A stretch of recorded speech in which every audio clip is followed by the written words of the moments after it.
So something like this will happen for Nigeria. Nobody to hold responsible for it. Nobody to account for it. Nobody, like our government, they are just there. Nigeria is bleeding from the forest of Zamfara to the streets of Abuja, from the farmlands of Benue to the slums of Lagos. Insecurity seems to have taken over our lives. Bandits, police brutality, economic collapse, Fulani herdsmen attacks, hunger, robbery, kidnappings, and yet silence from many of the very people meant to lead us. This is the story of Nigeria's descent into fear and a call for change. Now, this has been ongoing for years, but since the COVID-19 pandemic, Nigeria's Northwest has become a battlefield. Armed groups known as bandits have unleashed terror on communities.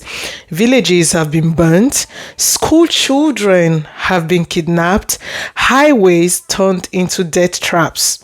In 2020 alone, over 1,100 people were killed by bandits.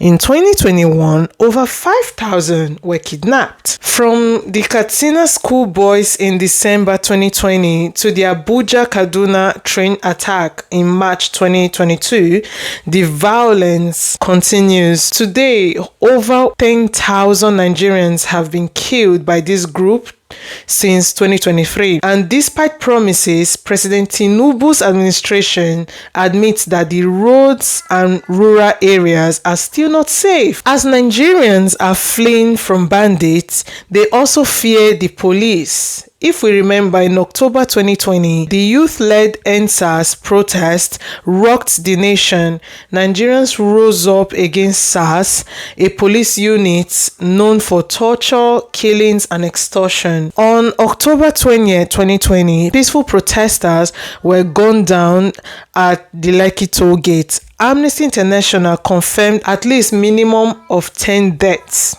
The government denied it, but the blood was actually there, the videos were there, and the pain was very real. Now, even after disbanding SARS, the police brutality continued.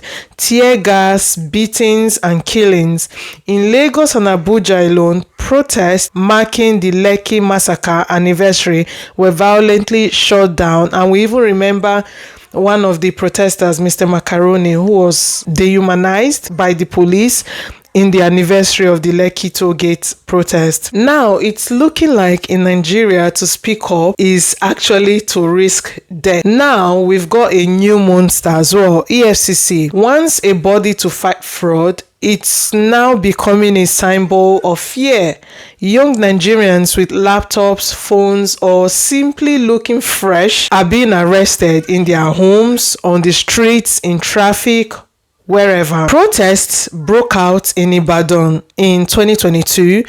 Youths carried banners saying EFCC harassment. People were detained without trial.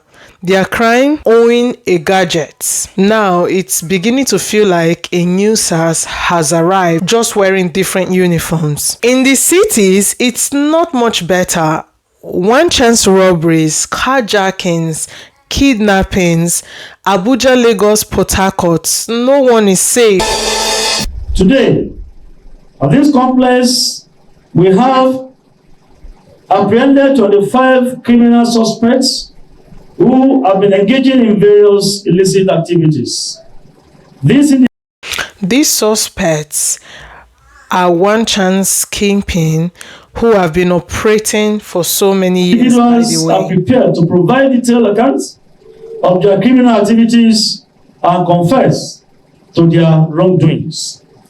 Among the exhibits recovered and on display today from these suspects are items such as cash amounting to 126,000 naira only, 19 arms of various types, 150 cartridges, 5 pump actions, 6 magazines, and more than 300 AK-47 ammunition.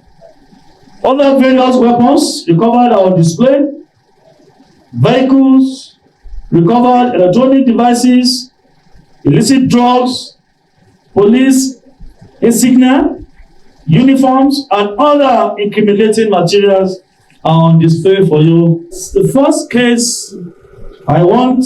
Even the roads are becoming war zones. Buses are now like death traps because everywhere is unsafe and people are now afraid of both the criminals and the police. Let's talk about the kidnapping crisis as well. The kidnapping crisis in Nigeria seems to be a very lucrative business, and a lot of people, like I mentioned previously, have been kidnapped in thousands in the last years in Nigeria alone. Nigeria is in the grip of a kidnapping epidemic. Heavily armed gangs terrorize cities, towns, and highways. These are some of the weapons that we have recently recovered from bandits. Well, we don't even use this in the police.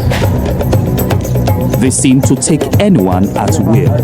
This is the evidence of beating. I was tortured.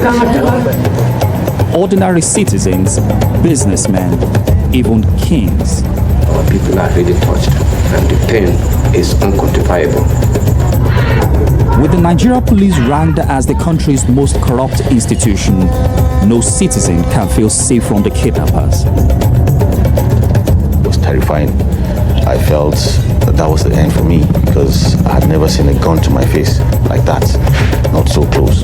How many people would you say that you've killed? I've killed more than 50 persons. But the new anti-kidnap unit, led by Nigeria's most famous cop, Deputy Police Commissioner Abba-Kyari, claims they are the answer. The whole country. Just for context, this video is about 5 years old or more, and Abba-Kyari himself have been arrested on some charges. But I'm just highlighting this video, which was a documentary, very good documentary done by BBC, just to highlight some of the problems regarding kidnapping in Nigeria. And the states are looking up to IRT to see that these guys are arrested and brought to justice, and we'll see to that. They say they'll clear out the gangs and bring back the rule of law. But are innocent citizens getting rounded up or even tortured in the process? Operatives of the IRT, they're involved in all manner of abuses, torture, brutality. Is this unit the answer to Nigeria's kidnap crisis, or just more of the same corruption and violence that has plagued policing here for decades? Let's watch another video about a Nigerian celebrity who witnessed firsthand how police brutality works, and she's just like sharing her experience and her story in this video. Better ways of doing these things. If you have arrested someone, you would allow the person, please, can you step out of your vehicle? No, we don't do it. Please. Just like they did, please. They removed our car key without even putting off the car. Did you see what happened? That's the guy. The one in Abuja, he was struggling over the female passenger, struggling to remove the car key. And you keep wondering about the training. The Oyo Police Command, we're seeing the video. Apparently, he seems that he was the father of the young boy in question was committing a crime by going in one way, even if his explanation was that his children were late. But we need to start asking about the reaction. What is the training of the police? Is the reaction, because even if that bullet did not hit Kende, it was going to hit somebody. It was going to hit somebody. As if violence was not enough, Nigeria is now battling a monster called hunger. After Tinubu removed the fuel subsidy and devalued the Naira in 2023, food prices exploded. This is one of dozens of health facilities across Nigeria struggling to deal with the ever-increasing number of children facing severe acute malnutrition. Doctors in this hospital told us that on average they receive 100 new patients and they've already run out of bed space to take care of new arrivals. In fact, a lot of patients are outside waiting for one patient to be discharged for another to take up that bed space. We understand they come in varying conditions. Now, doctors are saying that the situation started this year, the situation started earlier. In fact, it's usually in the month of July when they start to see this number of children coming to hospital for support or medical care. But the problem, the malnutrition in 2024 started 2 months before July. In fact, it started in April, which is 3 months before the regular time. And they don't expect this to ease until probably the month of November.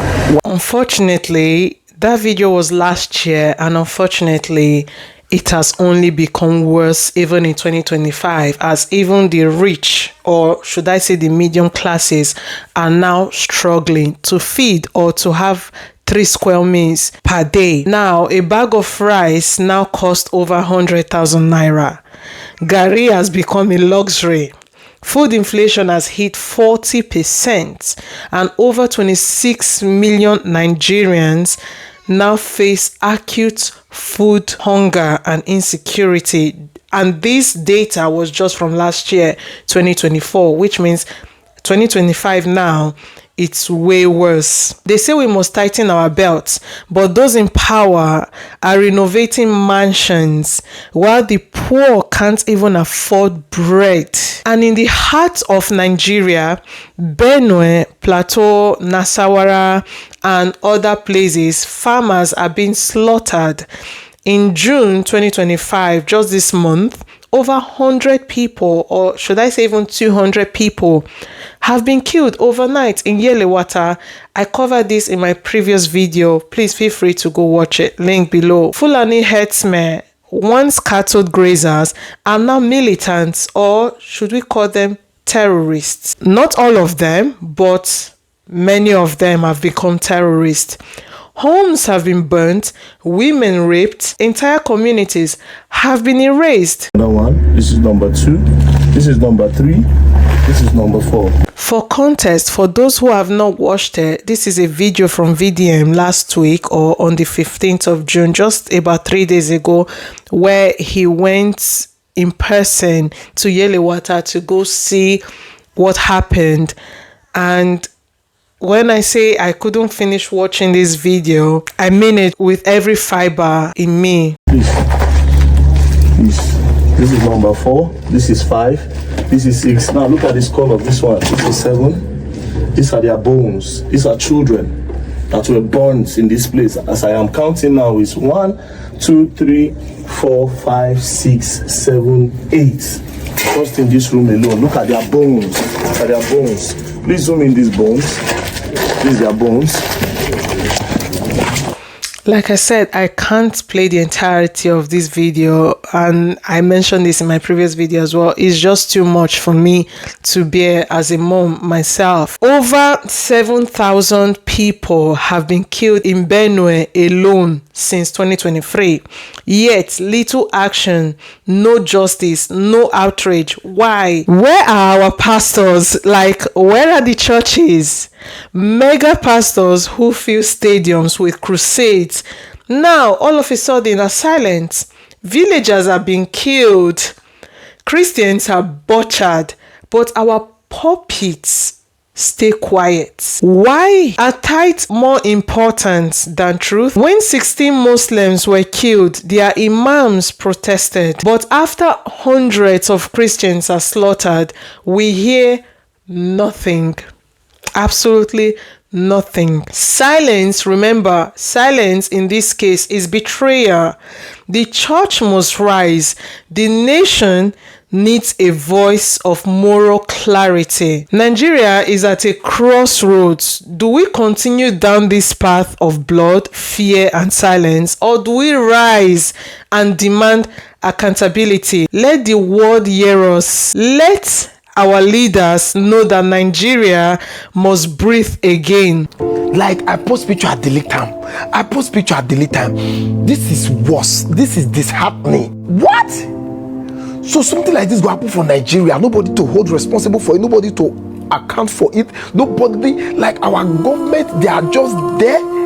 These guys with so much impunity, with so much immunity, these guys, you vote them into power, nobody they vote them. They get into power and they become megalomaniacs. These guys are, what is this? And the other day you guys celebrated democracy. This is kakistocracy. This is government by its worst element. Mr. President, sir, this is not time to dance ballet with your wife for billboard. This is not it. Everybody keeps talking about 2027 election, and this is happening. This is happening. We are talking about 200 persons died in Benue. It is more than 200. Do you know how long they are buying these people? Do you know how long? Our fathers, our mothers, people don't even go farm again. People can't even go to the farm again. Food basket of the nation. Not even if you go farm, go farm. The plane crash that happened in India. 40-something persons died. At least they died. They still have their land. People died in Benue. You people took over their lands. How do we say this? How do we speak this out? How do we make the world know about what is happening in Nigeria?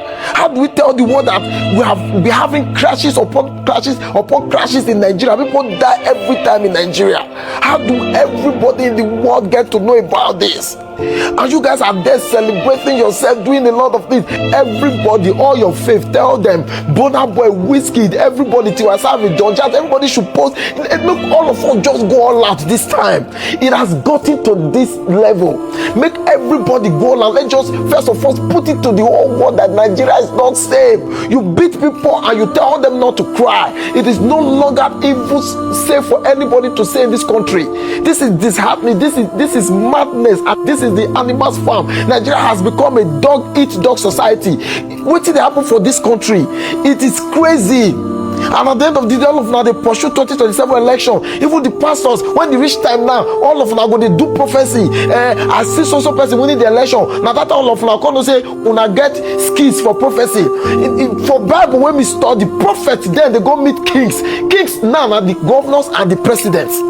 Prophet, they go tell king, say, if you don't deviate from this your evil way, if you don't deviate from this, the wrath of God, how many of now don't want president, how many of now don't want governor, say, if you don't deviate from this, how many of now don't use now spiritual power, say, God told me that if you don't deviate from, how many pastors, this is time. Share this video and speak out and never ever be silent in the face of injustice. If you found this video helpful, don't forget to like, comment and subscribe and turn on the notification bell. This is a Monomose's word. Thank you for watching, and remember, silence is not an option, it is betrayal. God bless.